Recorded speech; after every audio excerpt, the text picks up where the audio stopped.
दोस्तों नमस्कार। आप सभी जानते हैं चीन और भारत के बीच में तनातनी लगातार बढ़ती ही जा रही है और सीमा विवाद 1962 के बाद से आज चरम सीमा पर है। दोस्तों लद्दाख के क्षेत्र में जिस तरीके से चीन अतिक्रमण कर रहा है उसने भारत को भी कठोर निर्णय लेने पर मजबूर कर दिया है और भारत भी मजबूती से सीमा पर डटा हुआ है। दोस्तों हिमालय की पहाड़ियों में जब दो महाशक्तियाँ आमने सामने टकराएंगी तो उसके क्या परिणाम हो सकते हैं ये हम जानेंगे इस वीडियो में। दोस्तों युद्ध के मैदान में हथियारों की गिनती से युद्ध नहीं जीते जाते, बल्कि उनको उपयोग करने का हमारा तरीका क्या है ये सबसे महत्वपूर्ण है। इसका सबसे सटीक उदाहरण हमें 1971 की जंग में मिलता है। गढ़वाल की लड़ाई में मेजर कुलदीप सिंह चांदपुरी ने सिर्फ 120 जवानों के साथ पाकिस्तान के 2000 सैनिकों और 40 टैंकों के दांत खट्टे कर दिए थे। दोस्तों 1962 में हमें चीन से हार का सामना करना पड़ा था, लेकिन युद्ध के मैदान में हमारे सैनिकों की तरफ से पूरा जोर लगाया गया था। लेकिन जो सबसे प्रमुख कारण हमारी हार का था वो था राजनीतिक इच्छा शक्ति का ना होना।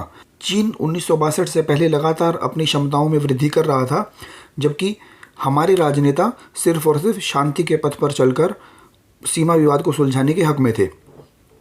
और इसका नतीजा बड़ा ही भयंकर हमें 1962 में देखने को मिला, जब हमारी सेना की करारी हार हुई, क्योंकि हमारे राजनेता सिर्फ और सिर्फ युद्ध को टालना चाह रहे थे और युद्ध को टालने के लिए वो किसी भी तरीके की बॉर्डर पर तैयारी नहीं कर रहे थे।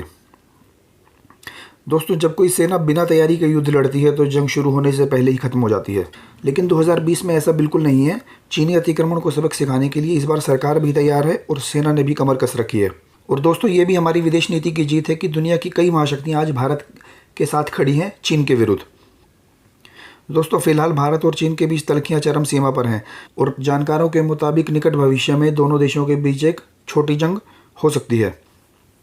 दोस्तों गलवान में हार का मुंह देखने के बाद चीन ने पेंगोंग सो लेक के पास फिंगर्स एरिया में जो कॉमन पेट्रोलिंग एरिया था उसमें अपना कब्जा करने की कोशिश की है और फिंगर 4 तक उसने अपनी सैनिकों को बैठा दिया है। और दोस्तों भारत ने भी उसी के जवाब में लद्दाख की कई महत्वपूर्ण चोटियों पर अपना कब्जा कर लिया है, जहां से वो सीधे चीन की हरकतों पर नज़र रख पाएंगे। दोस्तों भारतीय सेना ने जिस मनोबल और जिस शक्ति से चीनी सेना का न सिर्फ सामना किया है बल्कि उसे मुंह तोड़ जवाब दिया है, उससे भारतीय सेना की पूरे अंतर्राष्ट्रीय जगत में वाहवाही हो रही है और सारे अंतर्राष्ट्रीय समुदाय के बीच में ये उम्मीद जगी है कि अगर चीन की मनमानियों को कोई रोक सकता है तो वो सिर्फ और सिर्फ भारत है। दोस्तों हालिया तनाव के बीच दोनों ही देशों ने अपनी सेनाओं को बॉर्डर पर नियुक्त कर दिया है और दोनों ही सेनाएं आधुनिक हथियारों से लैस हैं। दोस्तों अगर दोनों देशों के बीच युद्ध होता है तो भारत से ज़्यादा चीन को ही नुकसान उठाना पड़ेगा।